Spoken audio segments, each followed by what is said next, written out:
تو نماز پڑھنا ضروری ہے اور صحیح طریقے سے پڑھنا ضروری ہے. ایسا نہیں کہ ہم نماز پڑھ رہے ہیں اور اپنی من مرضی کے مطابق پڑھ رہے ہیں. تو صرف نماز پڑھنا کافی نہیں ہے بلکہ سنت کے مطابق پڑھنا ضروری ہے. اللہ کے رسول نے جس طریقے سے تعلیم دی ہے اسی طریقے پر پڑھنا ضروری ہے. اس کتاب کے اندر آپ مختصر الفاظ میں کہہ سکتے ہیں کہ نماز کا مکمل مسنون طریقہ، نبوی طریقہ آپ سیکھ لیں گے انشاءاللہ. بسم اللہ الرحمن الرحیم.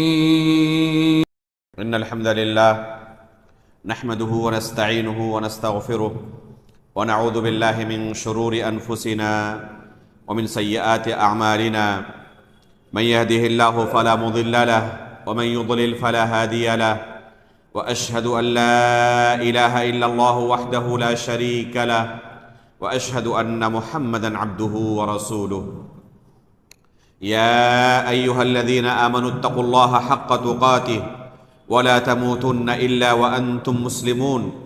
يا ايها الناس اتقوا ربكم الذي خلقكم من نفس واحده وخلق منها زوجها وبث منهما رجالا كثيرا ونساء واتقوا الله الذي تساءلون به والارحام ان الله كان عليكم رقيبا.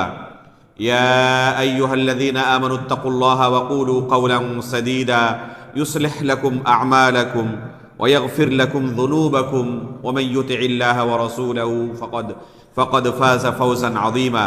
اما بعد فان اصدق الحديث كتاب الله واحسن الهدي هدي محمد صلى الله عليه وسلم وشر الامور محدثاتها وكل محدثة بدعة وكل بدعة ضلالة وكل ضلالة في النار.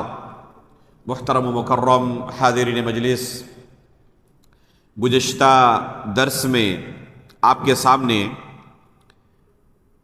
طہارت اور نجاست کے تعلق سے چند بنیادی مسائل کا تذکرہ کیا گیا تھا. گزشتہ درس میں آپ کے سامنے ناپاک پانی کے تعلق سے اور کون سی چیزیں پانی کو، کپڑے کو، جسم کو، جگہ کو ناپاک کر دیتی ہیں، ان چیزوں کا تذکرہ کیا گیا تھا. آج کے درس میں انشاءاللہ آپ کے سامنے یہ بیان کیا جائے گا کہ اگر ہمارا جسم یا کپڑا یا جگہ یا پانی یا اور دوسری چیزیں ناپاک ہو جائیں تو ان کو پاک کیسے کریں گے. گزشتہ درس میں ہمیں پتہ چل گیا کہ کن کن چیزوں سے یہ تمام چیزیں ناپاک ہو سکتی ہیں. ہمارا جسم کب ناپاک ہو جائے گا، کپڑا کب ناپاک ہو جائے گا، جگہ کب ناپاک ہو جائے گی، برتن وغیرہ کب ناپاک مانے جائیں گے. تو اگر ناپاک ہو جائے تو کیا اسے پھینک دینا ہے؟ ظاہر سی بات ہے کہ پھینک نہیں سکتے ہم. کپڑا ناپاک ہو جائے اسے ہم پھینک نہیں سکتے، اسے استعمال کرنا ہے، اسے پاک کر کے دوبارہ استعمال کرنا ہے. جسم ناپاک ہو جائے تو ہم پرانے زمانے کے لوگوں کی طرح اسے کاٹ کر نہیں پھینک سکتے، اسے پاک کرنا ہے. تو پاک کرنے کا طریقہ کیا ہوگا، یہ آج کے درس میں انشاءاللہ آپ کے سامنے بیان کیا جائے گا. سب سے پہلے ہم آتے ہیں پیشاب و پاخانے کے تعلق سے.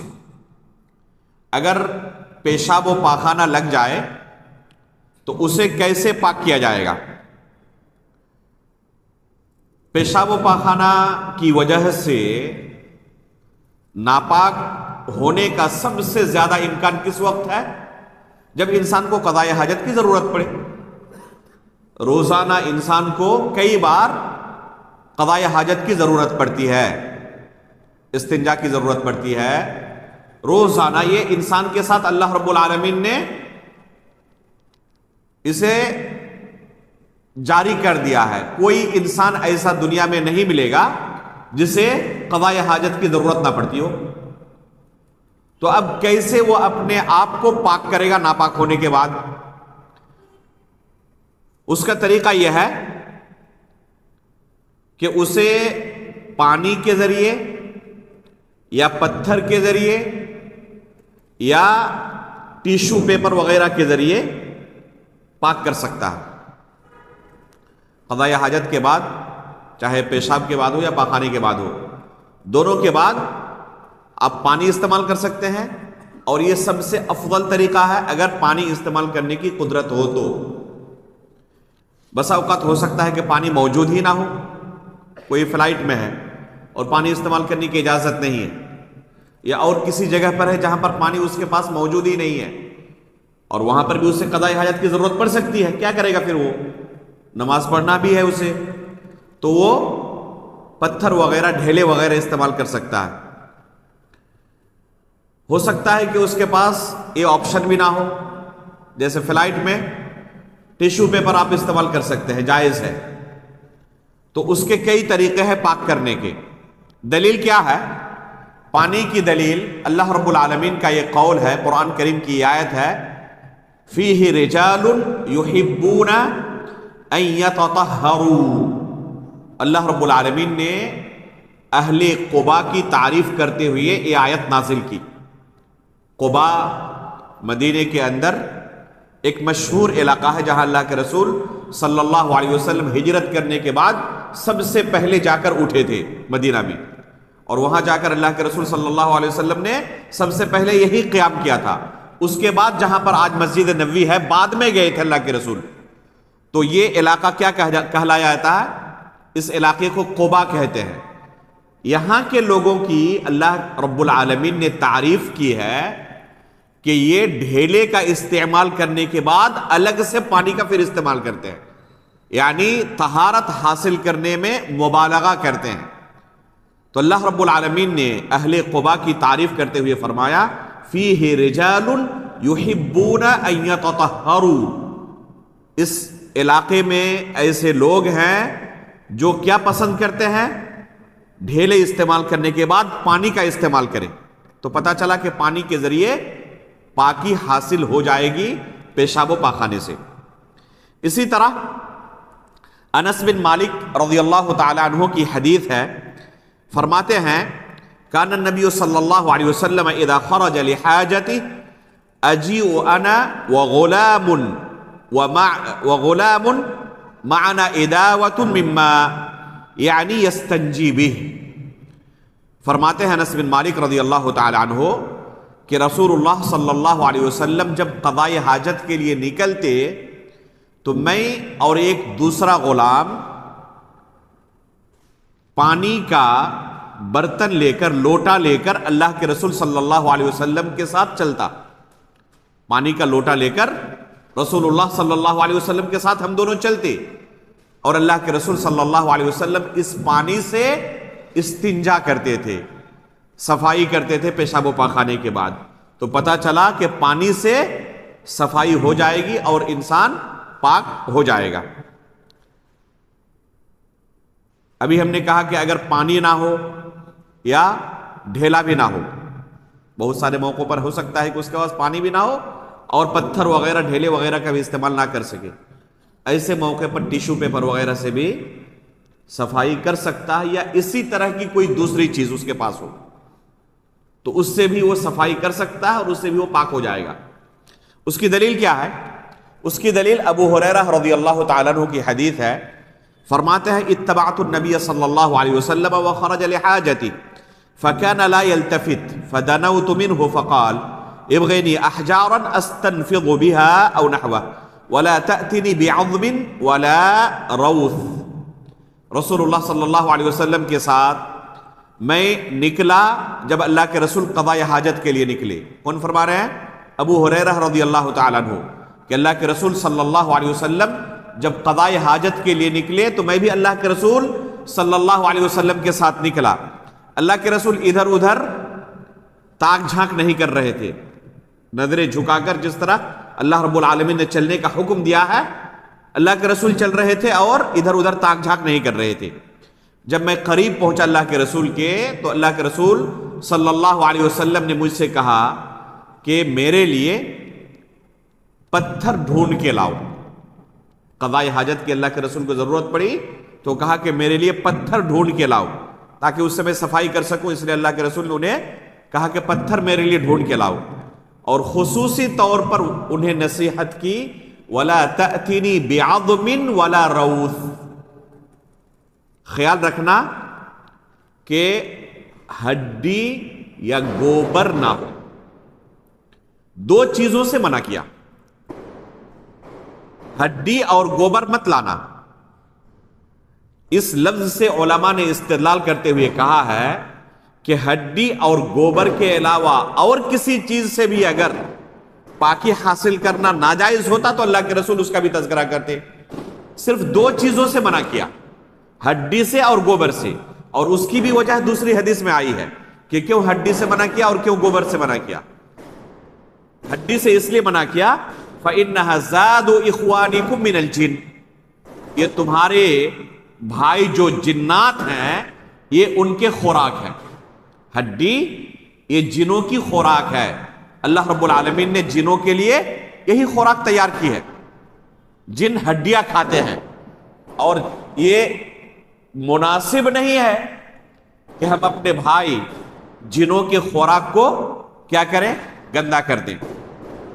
اللہ کے رسول صلی اللہ علیہ وسلم نے ہڈی کے استعمال سے منع کیا. ساتھ میں کہا روث بھی مت لانا،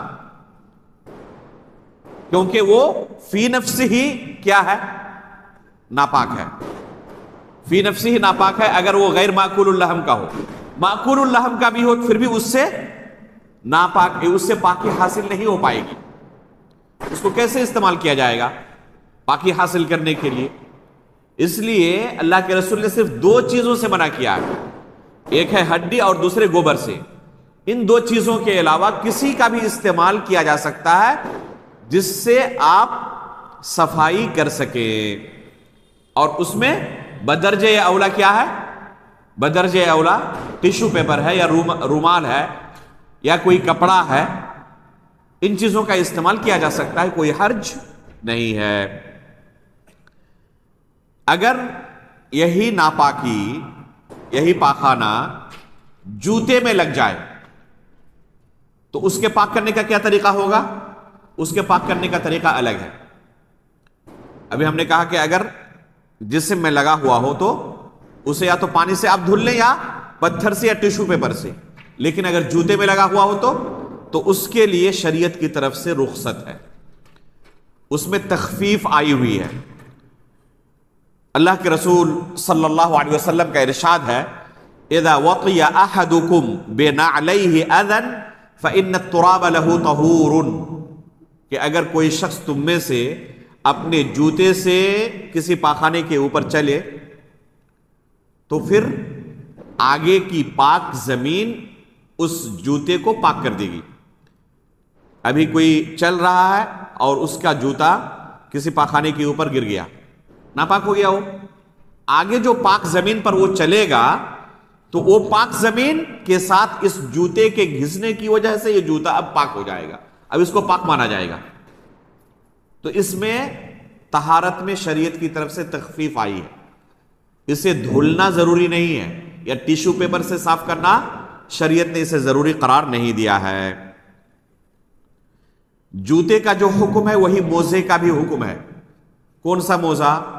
جو چمڑے کا ہوتا ہے جسے پہن کر چلا جاتا ہے. جو چمڑے کا موزہ ہوتا ہے، چمڑے کے موزے کو انسان پہن کر چل سکتا ہے، اس میں حفاظت ہوتی ہے پیر کی.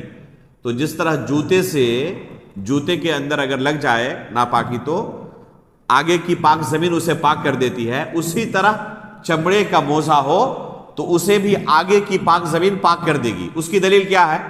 ایک دوسری روایت میں یہ حدیث آئی ہے، اس کے الفاظ ہیں اذا وطی الاذى بخفیہ فطہورہما التراب. اگر اپنے دونوں موزے سے جو چمڑے کے ہوں کوئی شخص ناپاکی کو روندے تو فطہورہما التراب، پاک زمین، پاک مٹی ان دو موزے کو پاک کر دے گی. تو چاہے جوتا ہو چاہے موزہ ہو، دونوں کو پاک زمین پاک کر دیتی ہے. اگر حیض کا خون لگ جائے، خصوصاً خواتین کے ساتھ یہ مسئلہ زیادہ پیش آ سکتا ہے، بلکہ انہی کے ساتھ اکثر و بیشتر پیش آ سکتا ہے. ہو سکتا ہے کہ شوہر کے کپڑے میں بھی کبھی لگ جائے یا جسم میں لگ جائے. ابو ہریرہ رضی اللہ تعالیٰ عنہ کی حدیث ہے اس سلسلے میں کہ کیسے حیض کے خون سے پاکی حاصل کی جائے. فرماتے ہیں ان خولۃ بنت یسار رضی اللہ عنہا اتت النبی صلی اللہ علیہ وسلم، خولہ بنت یسار رضی اللہ تعالی عنہا رسول اللہ صلی اللہ علیہ وسلم کے پاس تشریف لائی. فقالت یا رسول اللہ انہ لیس لی الا ثوب واحد، کہنے لگی اللہ کے رسول میرے پاس صرف ایک کپڑا ہے. اس طرح تنگ دست ہوتے تھے صحابہ اکرام، کوئی دوسرا کپڑا نہیں ہے، بس ایک کپڑا میرے پاس ہے. وَأَنَا أَحِيضُ فِيهِ، اور اسی کپڑے میں حیض کی حالت میں ہوتی ہوں. فَكَيْفَ أَصْنَعُ، تب میں کیسے پاکی حاصل کروں، کیا طریقہ ہوگا میرے پاک ہونے کا؟ قَالَ إِذَا طَهُرْتِ فَاغْسِلِيهِ ثُمَّ صَلِّ فِيهِ، تو اللہ کے رسول صلی اللہ علیہ وسلم نے اس کا طریقہ سکھایا کہ جب تم حیض سے پاک ہو جاؤ، خون آنا بند ہو جائے تو کیا کرو؟ فَاغْسِلِيهِ ثُمَّ صَلِّ فِيهِ، اسی کپڑے کو دھل لو اور پھر نماز پڑھو. اب کچھ کرنے کی ضرورت نہیں ہے، دھلنے کے بعد پانی سے وہ کپڑا پاک ہو گیا، گرچہ اس کا اثر موجود ہو کوئی حرج نہیں ہے، وہ پاک ہے. فقالت فَإِن لَّمْ يَخْرُجِ الدَّمُ قَالَ يَكْفِيكَ غَسْلُ الدَّمِ وَلَا يَضُرُّكِ أَثَرُهُ. پھر انہوں نے دوبارہ سوال کیا کہ پانی سے دھلنے کے بعد بھی اگر یہ خون نہ نکلے تو کیا کریں؟ تو اللہ کے رسول صلی اللہ علیہ وسلم نے فرمایا یکفیک غسل الدم، تم نے دھل لیا نا پانی سے، اتنا کافی ہے تمہارے لیے. ولا یضرک اثرہ، دھلنے کے بعد ہی اس کا اثر باقی رہ جائے کوئی حرج نہیں. تو شریعت نے اس میں تخفیف دی ہے، شریعت نے اس میں تخفیف دی ہے، اس میں ہلکا عورتوں کے لیے اس معاملے کو رکھا ہے، ان کے لیے سختی نہیں رکھی ہے. ظاہر سی بات ہے کہ اگر خون لگ جائے، آپ دیکھیں اس کو دھلنے کے بعد بھی خون کا اثر کپڑے پر محسوس ہوتا ہے، ایسا لگتا ہے کہ ابھی بھی خون ہے، تو کوئی فرق نہیں پڑتا. آپ نے پانی سے دھل لیا نا، جتنا زائل ہونا تھا، چھوٹنا تھا، چھوٹ گیا ہے، اس کا حصہ ابھی بھی اگر باقی ہے، اثر دکھائی دے رہا ہے خون کا، کوئی حرج نہیں ہے، اب اس میں نماز پڑھ سکتی ہے، اس کپڑے کو اب پاک مانا جائے گا. اس کے بعد ایک مسئلہ ہے کتے کے جھوٹے کے پاک کرنے کا. گزشتہ درس میں بیان کیا گیا تھا کہ کتا نجس عین ہے. کتا اگر برتن میں منہ مار دے، اس سے کچھ کھا لے تو وہ برتن ناپاک ہو جاتا ہے. اس کے پاک کرنے کا شریعت نے جو طریقہ بیان کیا ہے اسی طریقے سے آپ پاک کر سکتے ہیں. اگر آپ نے کہا کہ جس طرح دوسری چیزوں کو ہم پاک کرتے ہیں دھل کر، اسے بھی ایک مرتبہ دو مرتبہ اچھی طرح سے دھل لیں، بہترین صابن سے دھل لیں، کافی ہے؟ کافی نہیں ہے. جو شریعت نے اس کے پاک کرنے کا طریقہ بیان کیا ہے اسی طریقے سے آپ کو پاک کرنا پڑے گا، تب شرعی طور پر اس کو پاک مانا جائے گا. کیا شریعت نے اس کے پاک کرنے کا طریقہ بیان کیا ہے؟ اللہ کے رسول صلی اللہ علیہ وسلم فرماتے ہیں طہور اناء احدکم اذا ولغ فیہ الکلب ان یغسلہ 7 مرات اولاہن بالتراب. اللہ کے رسول صلی اللہ علیہ وسلم فرماتے ہیں کہ تمہارے برتن میں اگر کتا منہ مار دے، برتن سے کچھ کھا لے، تو اس برتن کو پاک کرنے کا طریقہ یہ ہے کہ اسے 7 مرتبہ پانی سے دھلے. اولاہن بالتراب، اور پہلی بار مٹی سے دھلے، پہلی بار مٹی سے، اور کل ملا کر 7 مرتبہ، باقی 6 مرتبہ اس کے بعد پانی سے. 7 مرتبہ دھلنے کے بعد ہی اس برتن کو شرعی طور پر پاک مانا جائے گا. مٹی سے دھلنے کے بعد 3 مرتبہ 4 مرتبہ دھلا تو اس میں کوئی اثر دکھائی نہیں دے رہا ہے. آپ نے جا کر باضابطہ لیب میں چیک کیا، کچھ نہیں ہے اس میں، تب بھی شرعی طور پر اسے پاک نہیں مانا جا سکتا ابھی، کیونکہ اللہ کے رسول نے 7 مرتبہ دھلنے کے لیے کہا. 7 مرتبہ دھلنے کے بعد ہی اس پاک مانا جائے گا. آج کی جدید سائنس بھی کہتی ہے کہ کتے کے منہ میں جو جراثیم ہوتے ہیں، ان جراثیم کو مارنے کے لیے مٹی ہی علاج ہے.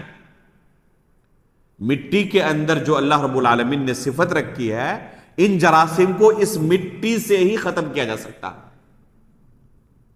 تو دیکھیں شریعت کی طرف سے اللہ رب العالمین نے یہ شریعت نازل کی، یہ حکمت دیکھیں کہ کہ کسی دوسری چیز سے آپ دھلیں تو وہ جراثیم کے اثر باقی رہ جاتے ہیں اور آپ کے لیے وہ نقصان دہ. پاکی بھی حاصل ہوئی اور ساتھ میں صحت کے لیے بھی وہی طریقہ سب سے زیادہ مؤثر ہے. اب آتے ہیں پیشاب کی طرف. اگر پیشاب کپڑے پر لگ جائے یا جسم پر لگ جائے یا زمین پر لگ جائے تو اس کے پاک کرنے کا کیا طریقہ ہے؟ سب سے پہلے چھوٹے بچے کے پیشاب اور بڑے لوگوں کے پیشاب میں فرق ہے. بڑے لوگوں کا پیشاب مطلقاً ناپاک ہے، چاہے مرد ہو یا عورت ہو، لیکن چھوٹے بچے کے پیشاب میں شریعت کا حکم الگ ہے. اگر بچہ ہے تو 6 مہینے تک تقریباً علماء نے کہا ہے، حدیث کے اندر جو لفظ ہے یرش من بول الغلام ویغسل من بول الجاریہ، بچے کے پیشاب پر پانی چھڑکا جائے گا اور بچی کے پیشاب کو دھلا جائے گا. اللہ کے رسول صلی اللہ علیہ وسلم نے یہاں پر مرد اور عورت میں، میل اور فیمیل میں تفریق کیا. شریعت کے بہت سارے ایسے مسائل ہیں جن مسائل میں مرد اور عورت کے حکم میں فرق ہے. اکثر و بیشتر جو مسائل شریعت کے ہیں، چاہے وہ مرد کے لیے نازل ہوئے ہوں یا عورت کے لیے نازل ہوئے ہوں، دونوں صورتوں میں وہ سب کے لیے ہے. اللہ کہ الگ سے کوئی تفریق آئے کہ یہ حکم صرف مرد کے لیے ہے یا یہ حکم صرف عورت کے لیے ہے، تو وہاں پر تفریق کریں گے ہم. تو بعض مسائل ایسے ہیں شریعت کے اندر جن میں شریعت نے تفریق کیا ہے، مرد کا حکم یہ ہے، عورت کا حکم یہ ہے. تو ان میں سے ایک مسئلہ یہ بھی ہے، اگر چھوٹا بچہ یا بچی ہے تو شریعت نے اس میں فرق کیا ہے. اگر چھوٹا بچہ ہے تو اس کے پیشاب پر صرف پانی کا چھینٹا مار دینا کافی ہے، لیکن بچی اگر ہے تو اسے دھلنا پڑے گا. کب تک اس کی عمر ہوگی؟ بعض علماء نے کہا ہے کہ جب تک صرف ماں کا دودھ ہی اس کی اصل غذا ہو، ماں کے دودھ کے علاوہ کسی دوسرے غذا کو قبول نہ کر سکتا ہو. اور عموماً 6 مہینے تک بچہ اس حالت میں ہوتا ہے کہ ماں کے دودھ کے علاوہ کسی دوسرے غذا کو قبول نہیں کر پاتا. تو تحدید 6 مہینے کی کسی حدیث میں نہیں ہے، تقریباً کہا گیا ہے یہ کہ جب تک ماں کا دودھ ہی اس کے لیے اصل غذا ہے تب تک صرف چھینٹا مار دیا جائے اسے پاک ہو جائے گا. ایک حدیث سنیں، ام قیس بنت محسن رضی اللہ تعالی عنہ فرماتی ہیں انہا اتت بابن لها صغیر لم یأکل الطعام، وہ اپنے ایک چھوٹے بچے کو لے کر جو ابھی تک کھانا شروع نہیں کیا تھا. اس بچے کی صفت کیا بیان کرتی ہے؟ لم یأکل الطعام، ابھی تک اس بچے نے دانا کھانا شروع نہیں کیا تھا. فأجلسه رسول اللہ صلی اللہ علیہ وسلم فی حجرہ، رسول اللہ صلی اللہ علیہ وسلم نے اس چھوٹے سے بچے کو اپنے گود میں بیٹھایا. فبال علی ثوبہ، اس بچے نے اللہ کے رسول صلی اللہ علیہ وسلم کے کپڑے پر پیشاب کر دیا. فدعا بماء فنضحہ ولم یغسلہ، ام قیس بنت محسن رضی اللہ تعالیٰ عنہ کہتی ہے کہ اللہ کے رسول صلی اللہ علیہ وسلم نے پیشاب کرنے کے بعد پانی منگایا اور اس پانی کا چھینٹا صرف اپنے کپڑے پر مار دیا اور اس کپڑے کو دھلا نہیں. اللہ کے رسول نے صرف کیا کیا؟ اللہ کے رسول نے اس پر چھینٹا مار دیا. ولم یغسلہ، اور اللہ کے رسول نے اس کپڑے کو دھلا نہیں. حالانکہ پانی موجود تھا، دھل بھی سکتے تھے لیکن دھلا نہیں. اور اللہ کے رسول کا ہی فرمان ہے یرش من بول الغلام، بچے کے پیشاب پر چھینٹا مارا جائے گا صرف پانی کا، اسے دھلنے کی ضرورت نہیں ہے. تو کب تک اس حدیث کے اندر آیا ہے کہ لم یأکل الطعام، ابھی تک کھانا شروع نہیں کیا تھا. اور عموماً کھانا کب تک شروع کرتا ہے بچہ؟ 6 مہینے کے بعد دودھ کے علاوہ دوسری غذا بھی لینا شروع کر دیتا ہے. بلکہ ڈاکٹر باضابطہ نصیحت کرتے ہیں کہ 6 مہینے کے بعد بچے کو ہلکا پھلکا دوسری غذا دینا اب شروع کر دو، اس کے جسم کو اب ضرورت ہے ماں کے دودھ کے علاوہ دوسری غذائیت کی. تو اسی لیے تقریباً کہا ہے کہ 6 مہینے تک اگر بچہ پیشاب کر دے تو اس کے پیشاب پر پانی کا چھینٹا مار دینا کافی ہے، اسے پانی سے دھلنا ضروری نہیں ہے۔ یہ تو ہوا چھوٹے بچے اور بچی کے بارے میں۔ اس کے علاوہ جب تک بچہ کھانا پینا شروع نہیں کیا ہے تب تک تو ہم چھینٹا ماریں گے، لیکن اس کے بعد بالاتفاق اب اسے دھلنا ہے، چاہے بچہ ہو، چاہے بچی ہو، چاہے بڑے مرد ہوں یا عورتیں ہوں، پیشاب کو دھلنا ضروری ہے۔ اگر کپڑے پر لگ جائے، جیسے کپڑے پر لگ گیا اور کپڑا سوکھ گیا ہے، بستر پر پیشاب کر دیتے ہیں بچے، 3 سال 4 سال تک بچے پیشاب کرتے رہتے ہیں۔ ابھی تو پیمپرس وغیرہ کا انتظام ہے اللہ کے فضل و کرم سے، بہت سارے لوگ معاشی طور پر کمزور ہونے کی وجہ سے پیمپرس وغیرہ کا انتظام نہیں کر پاتے۔ آج بھی گاؤں دیہات کے اندر آپ دیکھیں پیمپرس کے استعمال کرنے کا رواج نہیں ہے، تصور نہیں ہے، تو بچے بستر پر پیشاب کرتے ہیں۔ جس بستر پر پیشاب کر دیا ہے وہ بعد میں سوکھ جاتا ہے، تو سوکھنے کے بعد وہ پاک نہیں ہو جاتا۔ اس فرش پر پیشاب کر دیا مان لیں، یا گدے پر پیشاب کر دیا ہے، صوفے پر پیشاب کر دیا ہے، یا کسی کپڑے پر پیشاب کر دیا ہے، سوکھ جاتا ہے بعد میں، تو سوکھنے کے بعد وہ پاک نہیں ہو جاتا ہے، ناپاک ہی رہتا ہے، وہ ناپاک ہی رہتا ہے۔ البتہ سوکھ جانے کے بعد اگر کوئی اس پر بیٹھے تو ناپاک نہیں ہوگا۔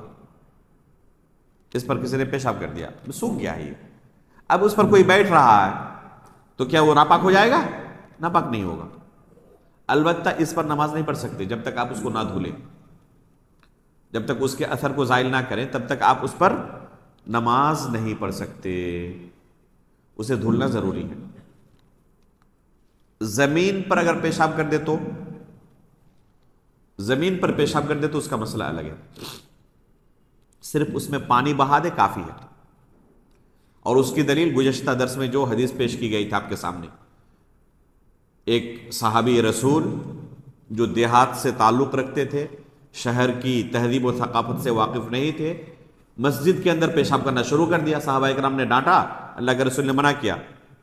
جب فارغ ہو گئے تو اللہ کے رسول نے ایک ڈول بالٹی پانی طلب کیا اور کیا اس پر صرف بہا دیا۔ بہانے کے بعد بھی تو پیشاب وہیں پر موجود رہا نا، بہانے کے بعد بھی تو وہیں پر موجود رہا، لیکن اب وہ پاک ہے۔ اب اس زمین کو کیا کہا جائے گا؟ وہ زمین پاک ہے۔ رہی بات کہ اگر اس زمین کو ایسے ہی چھوڑ دیا جاتا، اس میں پانی نہیں بہایا گیا ہے، ٹھیک ہے، تو کیا اب وہ زمین پاک ہو سکتی ہے؟ پاک ہو سکتی ہے۔ کب؟ سورج کی شعاعیں یا دھوپ کہہ لیں آپ، دھوپ کی وجہ سے اگر اس کا اثر زائل ہو جائے، جیسے روڈ ہے، راستے ہیں، صحرا ہے، میدان ہے، کتنے لوگ پیشاب و پاخانہ کرتے ہیں، دھوپ کی وجہ سے اس کا اثر بالکل زائل ہو جاتا ہے۔ آپ کسی میدان میں ہیں، ٹھیک ہے، نماز کا وقت ہو گیا، آپ کو تیمم کی ضرورت پڑ گئی، آپ کنفرم نہیں کہہ سکتے کہ یہاں پر کسی نے کبھی پیشاب کیا تھا نہیں کیا تھا، ہو سکتا ہے کہ کبھی 2-4 سال پہلے کسی نے پیشاب پاخانہ کیا ہو، ابھی اس کا اثر ہے کوئی اثر نہیں ہے، دھوپ سے اس کا اثر کیا ہو چکا ہے؟ ختم ہو چکا ہے، زائل ہو چکا ہے۔ اب وہ زمین پاک ہے، اب وہ زمین کیا ہے؟ پاک ہے، اگر دھوپ سے اس کا اثر زائل ہو جائے تو یہ ہے اس کے پاک کرنے کا طریقہ ایک۔ اگر گندگی کپڑے کے جھالر میں لگ جائے، خواتین کے ساتھ یہ معاملہ خاص ہے، خواتین کے لیے حکم ہے کہ وہ ٹخنے سے نیچے کپڑے کو رکھے، اور مردوں کے لیے کیا حکم ہے؟ ٹخنے سے اوپر کپڑے کو رکھے۔ ٹخنے سے نیچے جیسے کپڑے کو رکھیں گی اور زمین پر چل رہی ہوں تو ظاہر سے بات ہے کہ زمین میں وہ ساری گندگیاں ہوتی ہیں، تو وہ کپڑا تو ناپاک ہو جائے گا۔ تو اس کے پاک کرنے کا طریقہ کیا ہے؟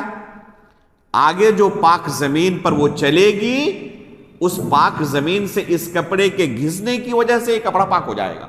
جیسے جوتے کے بارے میں اور موزے کے بارے میں ہم نے ابھی کہا نا کہ آگے کی پاک زمین اسے پاک کر دیتی ہے، اسی خواتین کا اسی طرح خواتین کا جو کپڑا زمین سے گھسٹ رہا ہے اور اس وجہ سے ناپاک ہو گیا تو آگے کی پاک زمین اس کپڑے کو پاک کر دے گی. اس کی دلیل کیا ہے؟ اس کی دلیل ام ولد ابراہیم بن عبد الرحمن بن عوف کی ایک ام ولد تھی.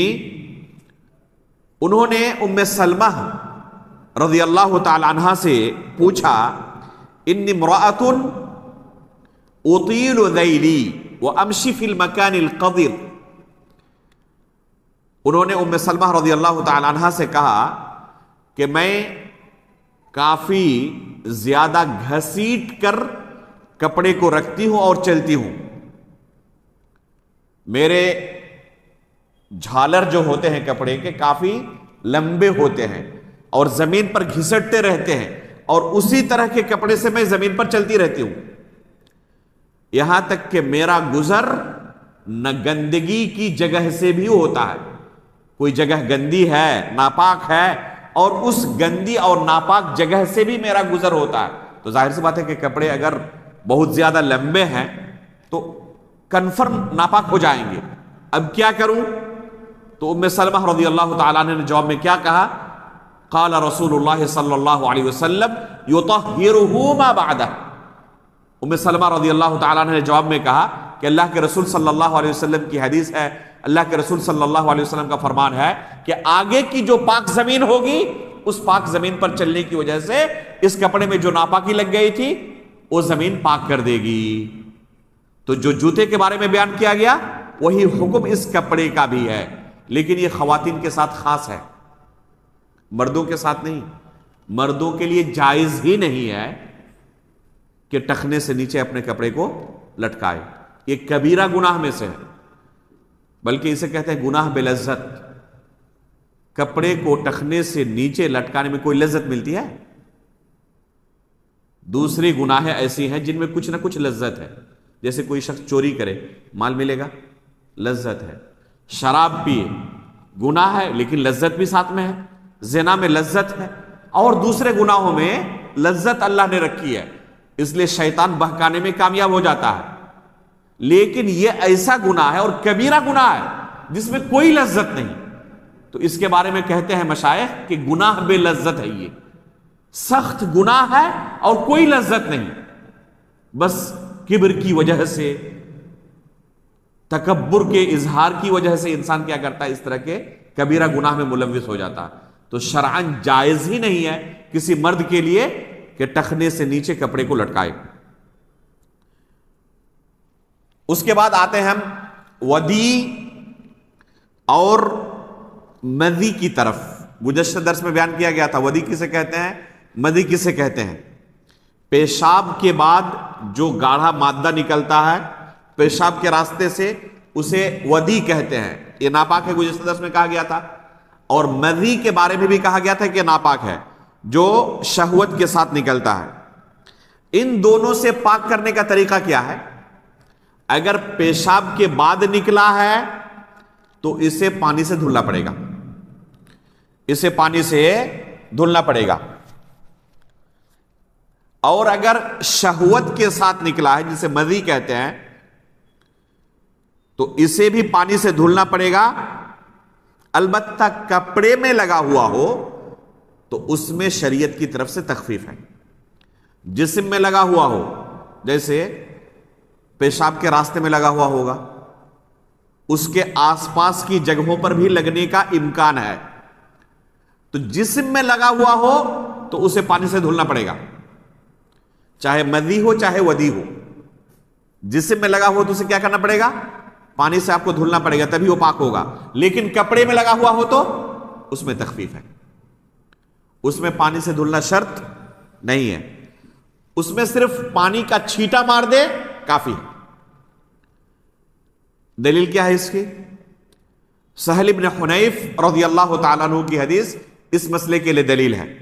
فرماتے ہیں انہوں نے اللہ کے رسول صلی اللہ علیہ وسلم سے پوچھا، یا رسول اللہ کیف بما یصیب ثوبی من، اللہ کے رسول اگر میرے کپڑے میں یہ لگ جائے تو کیسے میں اسے پاک کروں؟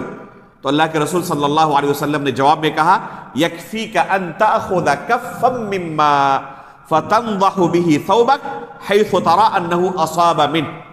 اللہ کے رسول صلی اللہ علیہ وسلم نے جواب میں کہا کہ ایک چلو پانی لو اور جہاں پر کپڑے میں تمہیں لگ رہا ہے کہ یہاں پر لگا ہوا، وہاں پر تم کیا کرو، چھینٹا مار دو۔ اتنا کرنا، چھینٹا مار دینا تمہارے لیے کافی ہوگا، اور اس سے تمہارا کپڑا پاک ہو جائے گا۔ بعض لوگ کیا کرتے ہیں، دیکھا ہم نے، ہر وضو کے بعد، وضو سے فارغ ہونے کے بعد پانی لیتے ہیں اور اپنے کپڑے پر شرمگاہ کی جگہ پہ چھینٹا مارتے ہیں۔ کیوں بھائی؟ کہ ہم نے دوسرے کو دیکھا نا اس طرح کرتے ہوئے، تو ہم نے سمجھا کہ ضروری ہے۔ یہ کس کے لیے ہے؟ یہ خاص ہے اس شخص کے لیے جس کے کپڑے میں مزی یا ودی لگا ہوا ہو، اس کے لیے یہ حکم ہے۔ وضو کے بعد ہر بندے کے لیے حکم نہیں ہے۔ ایک بندہ پاک ہے، اس کا کپڑا پاک ہے، نیا کپڑا پہن کے آیا ابھی، وہ بھی یہ سمجھ رہا ہے دوسروں کی دیکھا دیکھی کہ وضو کے بعد کپڑے پر چھینٹا مارنا ضروری ہے۔ یہ صرف کس کے لیے ہے؟ جس کے کپڑے میں وہ دیکھ رہا ہے کہ لگا ہوا ہے وضی یا مزی یا ودی، تو بس اس کے لیے ہے کہ وہ چھینٹا مار دے تو اس سے کپڑا پاک ہو جاتا ہے۔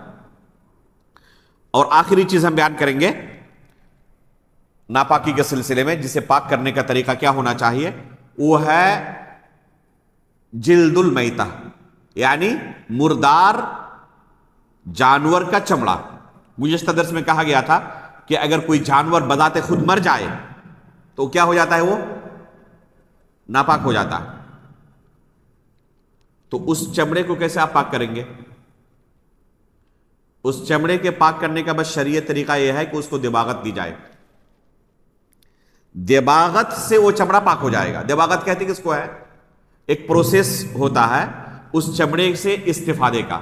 آپ نے دیکھا ہوگا کہ لوگ کیا کرتے ہیں، چمڑا نکالنے کے بعد جانور کے جسم سے اس کے بال کو نکالتے ہیں، اس میں کیمیکل لگاتے ہیں، نمک وغیرہ اور بہت ساری چیزیں، جس سے اس چمڑے کو استعمال کے قابل بنایا جاتا ہے۔ مختلف چیزوں میں اس کا استعمال ہوتا ہے، بیگ بناتے ہیں، جوتے بناتے ہیں، فرش بناتے ہیں، اور بہت ساری چیزوں میں چٹائی کے طور پر استعمال کرتے ہیں، بہت ساری چیزوں میں استعمال کرتے ہیں۔ تو اصلی صورت میں اس کو استعمال کر سکتے ہیں آپ؟ نہیں کر سکتے۔ اس کو آپ استعمال کے لائق جو بناتے ہیں، تو اس پروسیس کو دباغت کہتے ہیں عربی میں۔ تو یہ دباغت سے وہ چمڑا پاک ہو جاتا ہے۔ جو دباغت کا آپ نے عمل اس کے ساتھ کیا، تو اس دباغت کے عمل سے وہ ناپاک چمڑا اب پاک ہو گیا۔ ایک تو ہے ذبح کیا جانور کو، تو وہ ایسے ہی پہلے سے پاک ہے، وہ ایسے ہی پہلے سے کیا ہے، پاک ہے۔ اسی چمڑے پر اگر کوئی شخص بغیر دباغت کے نماز پڑھ لے، کوئی حرج نہیں ہے، جائز ہے نماز پڑھنا۔ لیکن ایسا جانور جو بذات خود مر گیا، اس کے جسم سے چمڑے کو نکالا گیا، جائز ہے اس چمڑے سے فائدہ اٹھانا، اس چمڑے سے فائدہ اٹھانا جائز ہے۔ ایک ام المؤمنین کی ایک بکری مر گئی اپنے آپ، تو ناپاک ہو گئی۔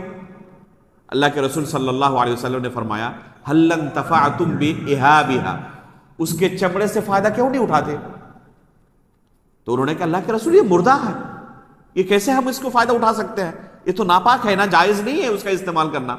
تو اللہ کے رسول صلی اللہ علیہ وسلم نے فرمایا انما حرم اکلها، بس اس کا گوشت کھانا حرام ہے، اس کے چمڑے سے فائدہ اٹھانا حرام نہیں ہے، جائز ہے۔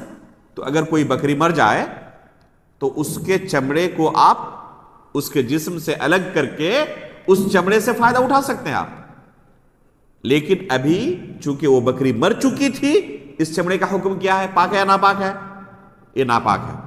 اگر ذبح کیا جاتا تو پاک تھا، ذبح کیا گیا اور اس چمڑے کو آپ نے نکالا، اب یہ پاک ہے۔ اب اسی چمڑے پر کسی نے نماز پڑھ لی دباغت سے پہلے، جائز ہے، کوئی حرج نہیں ہے۔ لیکن جو بکری مر گئی تھی اپنے آپ، اس کا چمڑا ناپاک ہے۔ یہ پاک کب ہوگا؟ دباغت کے بعد پاک ہوگا، دباغت سے پہلے اس کو ناپاک مانا جائے گا۔ تو اس کے پاک کرنے کا کیا طریقہ ہے شرعی؟ دباغت، اس کو دباغت دے، دباغت سے وہ چمڑا پاک ہو جائے گا۔ تو یہ ہے پوری تفصیل کہ اگر ناپاکی لگ جائے تو اس ناپاکی کو پاک کرنے کا کیا طریقہ ہے۔ اب ہم آتے ہیں اصل مسئلے کی طرف۔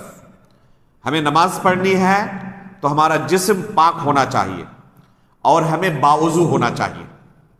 اس کے لیے ہمیں بنیادی طور پر دو چیزوں کی ضرورت ہے، یا تو غسل کی ضرورت ہے یا وضو کی ضرورت ہے، غسل کی ضرورت ہے یا وضو کی ضرورت ہے۔ اگر کسی کو غسل کی ضرورت ہے، اس پر غسل واجب ہو چکا ہے اور اس نے غسل کے بغیر ہی صرف وضو کر کے نماز پڑھ لی، نماز درست ہوگی؟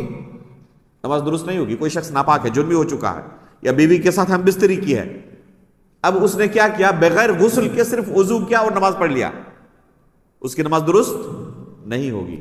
اس پر غسل واجب ہو چکا ہے تو پہلے اسے غسل کرنا پڑے گا، تب وہ شخص پاک ہوگا اور اس کی نماز درست ہوگی۔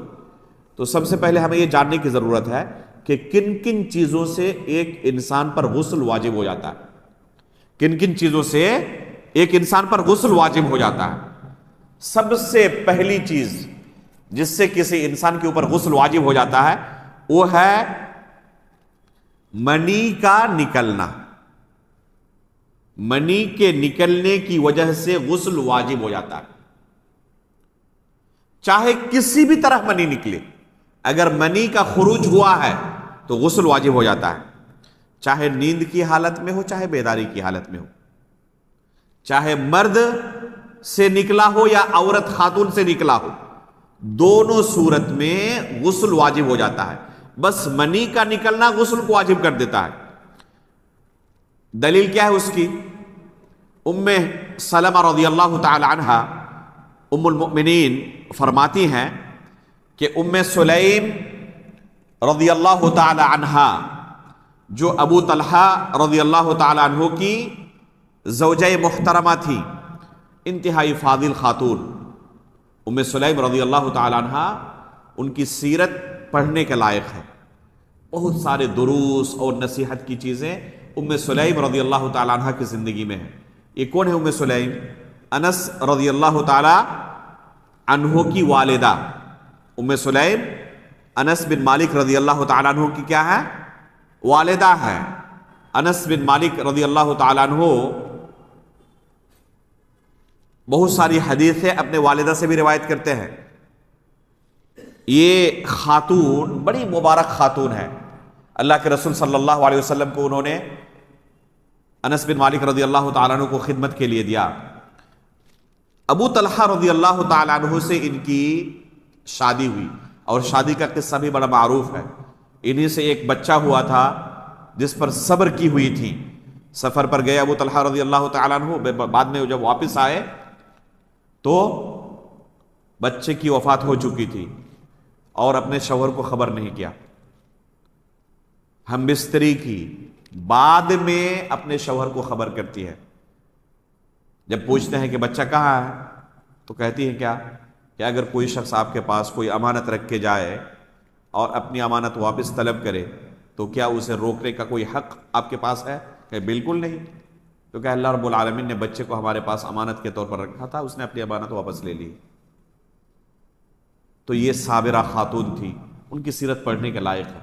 ام سلیم رضی اللہ تعالی عنہ اللہ کے رسول صلی اللہ علیہ وسلم کے پاس آئی اور آ کر کیا کہتی ہیں؟ یا رسول اللہ۔ اس حدیث میں بھی بہت بڑا درس ہے، انہوں نے دنیا کے تمام لوگوں کو خصوصاً خواتین کو بہت بڑا درس دیا ہے۔ ام سلیم رضی اللہ تعالی عنہ نے اللہ کے رسول کے پاس آ کر کیا کہتی ہے؟ یا رسول اللہ ان اللہ لا یستحیی من الحق، حق بات کہنے سے اللہ رب العالمین شرم و حیا نہیں کرتا۔ تمہید باندھتی ہے کہ مجھے ایسا سوال کرنا ہے جس کو پوچھنا میرے لیے ضروری ہے، کیونکہ یہ ہماری شریعت کے ساتھ جڑا ہوا مسئلہ ہے۔ اگر نہیں پوچھوں گی اس مسئلے کا مجھے علم نہیں ہوگا، اور عمل تو کرنا پڑے گا، یا تو علم و بصیرت کی صورت میں عمل کروں یا جہالت کی صورت میں۔ تو اگر پوچھوں گے نہیں اس مسئلے کے تعلق سے جاہل رہوں گی اور جہالت پر عمل کروں گی، اور ظاہر سی بات ہے کہ جہالت پر کوئی عمل درست نہیں ہو سکتا۔ تو انہوں نے تمہید کے طور پر پہلے کیا کہا؟ ان اللہ لا یستحیی من الحق، اللہ رب العالمین حق بات کہنے سے شرم و حیا نہیں کرتا۔ اس کے بعد اصل سوال پیش کیا، هل علی المرأة من غسل اذا هی احتلمت، اگر کوئی خاتون احتلام ہو جائے تو کیا اس پر بھی غسل واجب ہے؟ لڑکوں کا، مردوں کا احتلام ہونا یہ عام چیز ہے، لیکن خواتین کا احتلام ہونا بہت ساری خواتین جانتی بھی نہیں ہیں، یا اس مسئلے سے بالکل بھی واقف نہیں ہوتی، بالکل غافل ہوتی ہے. وہ سوچتی ہے کہ یہ صرف مردوں کے لیے ہے، خواتین کے لیے یہ مسئلہ نہیں ہے. ام سلیم رضی اللہ تعالی عنہ، اللہ انہیں جزائے خیر دے، اللہ کے رسول سے پوچھتی ہے کہ اگر خواتین کو بھی احتلام ہو جائے تو کیا ان پر بھی غسل جنابت واجب ہے؟ تو اللہ کے رسول صلی اللہ علیہ وسلم فرماتے ہیں نعم اذا رأت الماء، ہاں خواتین کے اوپر بھی غسل جنابت واجب ہے. کب؟ جب منی دیکھے، تب منی نظر آئے تب غسل جنابت واجب ہے. یہ حدیث دلیل ہے کہ خواتین سے بھی اگر احتلام ہو تو ان پر بھی غسل جنابت واجب ہے، لیکن کب؟ جب وہ منی نظر آئے تب. اس لیے ہم نے کہا کہ منی کا خروج غسل کو واجب قرار دیتا ہے. اسی طرح مدی کا خروج بھی مدی کا خروج بس کس کو واجب قرار دیتا ہے؟ مدی سے غسل واجب نہیں ہوتا، بس اس جگہ کو دھلنا ضروری ہے. اس کی دلیل کیا ہے؟ علی رضی اللہ تعالیٰ عنہ کی حدیث ہے. ابھی جو حدیث ام سلیم رضی اللہ تعالی عنہ کی پیش کی گئی اس میں صرف خواتین کی بات آئی. کوئی کہہ سکتا ہے کہ یہ تو عورتوں کے تعلق سے ہوا کہ عورتیں اگر منی دیکھے، احتلام ہو جائے، منی کا خروج ہو جائے تو ان پر غسل واجب ہوتا ہے. مرد کے لیے دلیل کہاں ہے؟ تو علی رضی اللہ تعالیٰ عنہ کی حدیث بہت مشہور حدیث ہے. یہ حدیث دلیل ہے. فرماتے کیا ہے؟ اذا رأيت المذي فاغسل ذكرك وتوضأ وضوءك للصلاة فإذا فضحت الماء فاغتسل.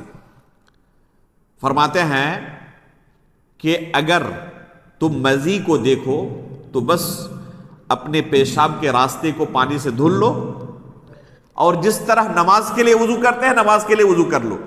اتنا تمہارے لیے کافی ہے مزی کی صورت میں. لیکن منی کے نکلنے کی صورت میں فاغتسل، تمہیں غسل کرنا پڑے گا. تو یہاں مردوں کے لیے یہ حدیث ہے اور اوپر والی حدیث عورتوں کے لیے ہے. پتہ چلا کہ منی کا نکلنا غسل کو واجب قرار دیتا ہے. اب سوال پیدا ہوتا ہے کہ کوئی شخص نیند سے بیدار ہوا اور اسے یاد آ رہا ہے کہ مجھے احتلام ہو گیا. اسے یاد آ رہا ہے کہ نیند کی حالت میں مجھ سے کیا ہو گیا تھا؟ احتلام ہو گیا تھا، لیکن کہیں پر بھی منی کا اثر دکھائی نہ دے. نہ کپڑے پر کوئی اثر ہے، نہ جسم پر منی کا کوئی اثر ہے. کیا اس صورت میں غسل واجب ہوگا؟ اس صورت میں غسل واجب نہیں ہوگا. اگر صرف یاد آ رہا ہے کہ مجھے احتلام ہوا تھا لیکن کپڑے پر یا جسم پر منی کا کوئی اثر نہ ہو تو غسل واجب نہیں ہوتا. دوسری صورت، ایک شخص نیند سے بیدار ہوا اور جسم پر یا کپڑے پر یا دونوں پر منی کا اثر دیکھ رہا ہے، لیکن بالکل بھی اسے یاد نہیں آ رہا ہے کہ مجھے احتلام ہوا تھا. لیکن جیسے ہی نیند سے بیدار ہوا دیکھ رہا ہے کہ کپڑے پر یا جسم پر یا دونوں پر منی کا اثر موجود ہے، تو اس صورت میں اس پر غسل واجب ہو جائے گا. اس صورت میں اس پر کیا ہوگا؟ غسل واجب ہو جائے گا. عورت اور مرد دونوں کے لیے حکم ہے یہ. تیسری صورت یہ ہے کہ احتلام یاد بھی ہو اور اثر بھی دکھائی دے تو بدرجہ اولا اس صورت میں غسل واجب ہو جائے گا. بس ایک صورت میں غسل واجب نہیں ہوگا کہ یاد تو ہے کہ مجھے احتلام ہوا ہے لیکن کہیں پر بھی کوئی اثر دکھائی نہیں دے رہا، تو اس صورت میں غسل واجب نہیں ہوگا. تو یہ پہلی چیز ہے جب انسان کے اوپر غسل واجب ہو جاتا ہے. دوسری چیز ہے شوہر اور بیوی کے ختنے کی جگہ یا شرمگاہ کے ملنے کی وجہ سے غسل واجب ہو جاتا ہے. کوئی کہے گا کہ پہلی صورت اور دوسری صورت میں کیا فرق ہے؟ ابھی ہم نے پہلی صورت کیا کہا کہ منی کے خروج سے چاہے مرد کا ہو چاہے عورت کا ہو غسل واجب ہو جاتا ہے. تو یہ دوسری صورت ہم کہتے ہیں کہ مرد اور عورت کے شرمگاہ کے ملنے سے غسل واجب ہو جاتا ہے. تو یہ بھی تو وہی ہے؟ نہیں، دونوں میں فرق ہے. فرق کیا ہے؟ دوسری صورت میں صرف یہ کہا گیا کہ شرمگاہ کے ملنے سے غسل واجب ہوتا ہے، یہ نہیں کہا گیا کہ منی کا خروج ہو.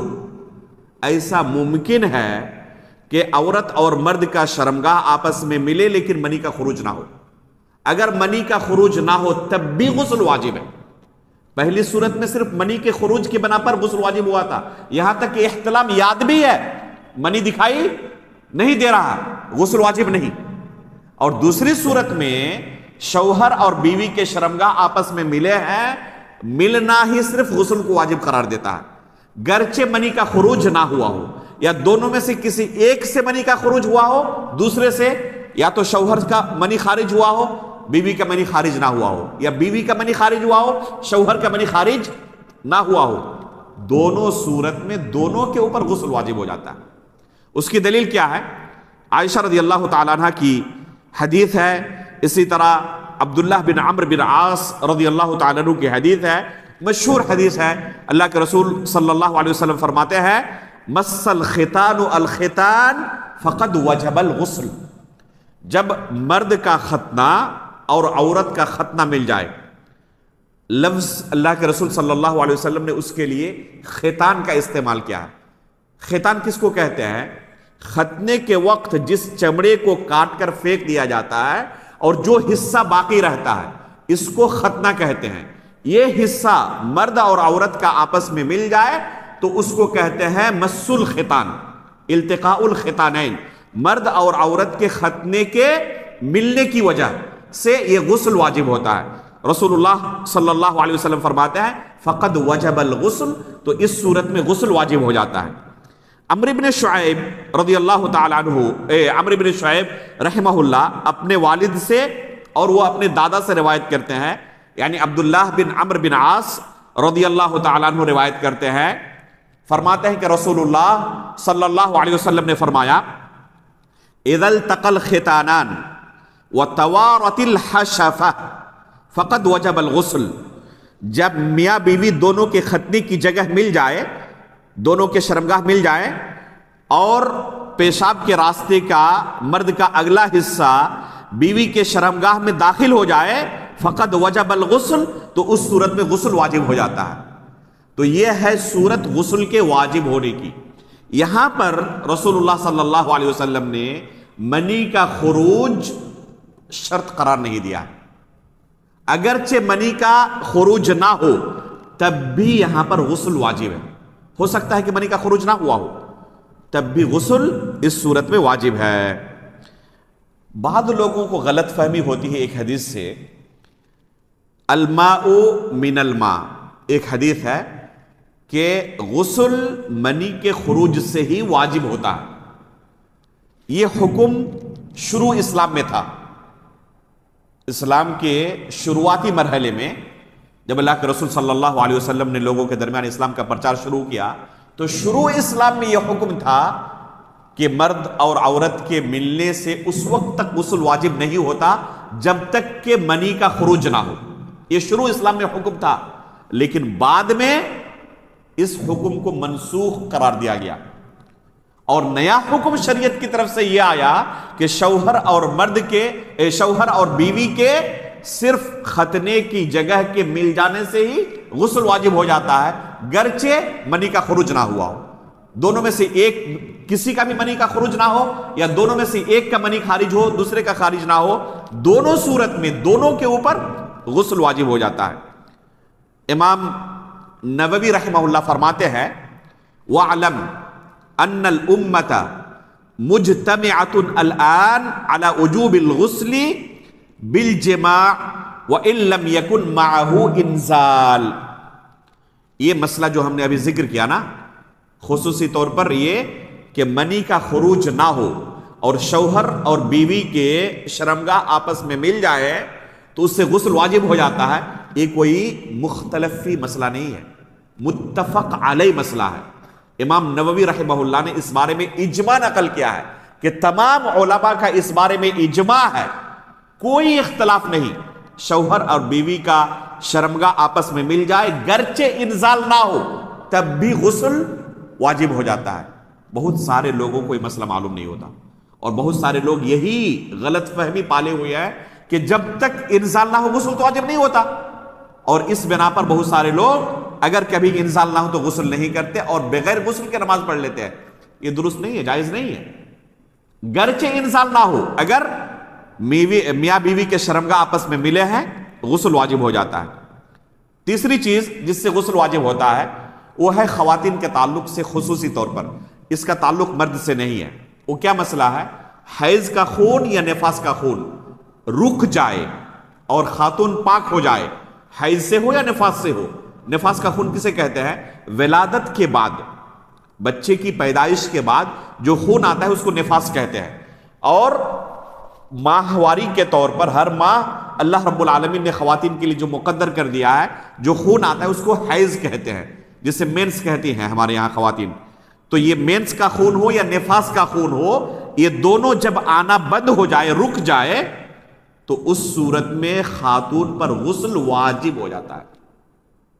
اگر غسل نہ کرے تو گنہگار ہے۔ وہ کب تک نماز روزہ نہیں رکھ سکتی؟ جب تک غسل نہ کرے۔ پاک ہو چکی ہیں لیکن غسل کے بعد ہی نماز روزہ ادا کر سکتی ہے۔ اس سے پہلے اگر نماز پڑھ لے تو گرچہ وہ پاک ہو چکی ہے، خون کا آنا بند ہو چکا ہے، نماز درست نہیں ہے، الا کہ مجبوری ہو، کوئی غسل نہ کر سکے، پانی کا استعمال نہ کر سکے۔ انشاءاللہ تیمم کا جب مسئلہ ہم بیان کریں گے تو وہاں پر بیان کریں گے کن کن صورتوں میں آپ تیمم کر سکتے ہیں انشاءاللہ۔ تو اصل یہ ہے کہ اسے غسل کرنا ہے، تو چاہے غسل کرے چاہے تیمم کرے، دونوں صورت میں تیمم یا غسل کے بعد ہی وہ پاک مکمل طور پر مانی جائیں گی، اور اس کے بعد ہی اس کے لیے نماز پڑھنا، روزہ رکھنا اور شوہر سے ملنا جائز ہوگا۔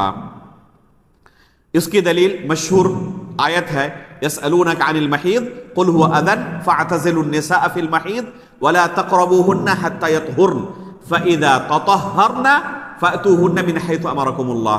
تطہرنا کا جملہ جو ہے یہ اس بات کی دلیل ہے کہ غسل کے بعد ہی وہ شوہر کے لیے جائز ہوتی ہے، اور پھر اس کے لیے نماز روزہ وغیرہ حلال ہوتا ہے، جائز ہوتا ہے، اس سے پہلے جائز نہیں ہے۔ اللہ کے رسول صلی اللہ علیہ وسلم نے فاطمہ بنت ابی حبیش رضی اللہ تعالی عنہا کو فرمایا تھا فَإِذَا أَقْبَلَتِ الْحَيْضَ فَدَعِ الصَّلَاةَ وَإِذَا أَدْبَرَتْ فَاغْتَسِلِي وَصَلِّي۔ جب حیض آئے تو نماز چھوڑ دو، نماز نہیں پڑھ سکتی، اور جب حیض کا آنا بند ہو جائے تو اللہ کے رسول نے کیا کہا؟ فَاغْتَسِلِي وَصَلِّي، پہلے غسل کرو اس کے بعد نماز پڑھو۔ تو صرف حیض کا خون آنا بند ہو جائے کافی نہیں ہے نماز کے لیے، پہلے غسل واجب ہے، غسل کرے گی اس کے بعد نماز پڑھے گی۔ یہی مسئلہ روزے کا بھی ہے۔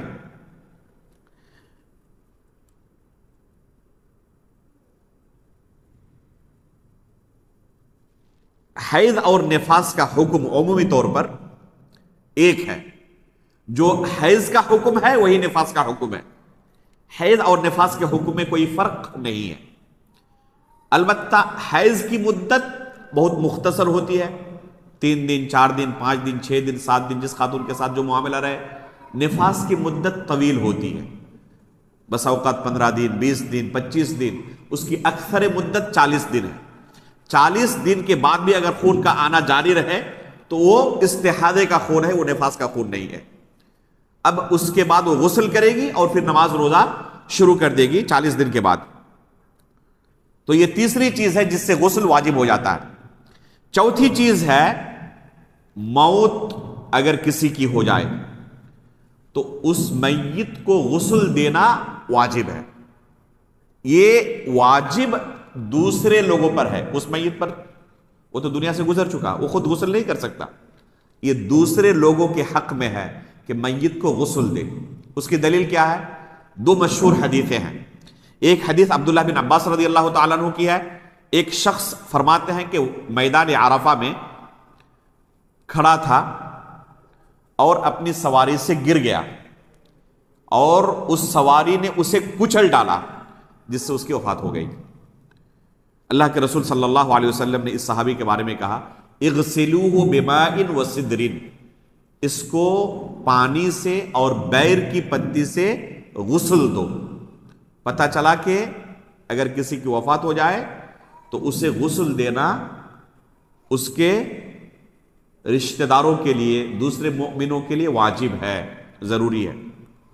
دوسری حدیث ام عطیہ رضی اللہ تعالی عنہ کی ہے، فرماتی ہیں کہ جب اللہ کے رسول صلی اللہ علیہ وسلم کی بیٹی کی وفات ہوئی، اللہ کے رسول ہمارے پاس آئے اور اللہ کے رسول نے حکم دیا اغسلنها ثلاثا او خمسا او اکثر من ذلك ان رأيتن ذلك بماء وسدر، اسے 3 مرتبہ یا 5 مرتبہ یا اس سے بھی زیادہ اگر ضرورت محسوس ہو تو غسل دو۔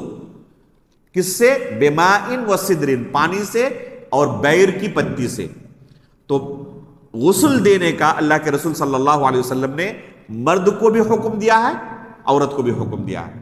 تو کسی کی وفات ہو جانے کے بعد اسے غسل دیا جانا ضروری ہے، اور یہ مسئلہ اجماعی مسئلہ ہے۔ علامہ ابن المنذر رحمہ اللہ نے اس بارے میں علماء کا اجماع نقل کیا ہے۔ بس ایک صورت میں غسل معاف ہو سکتا ہے، وہ کون سی صورت؟ جب غسل دینا ممکن نہ ہو۔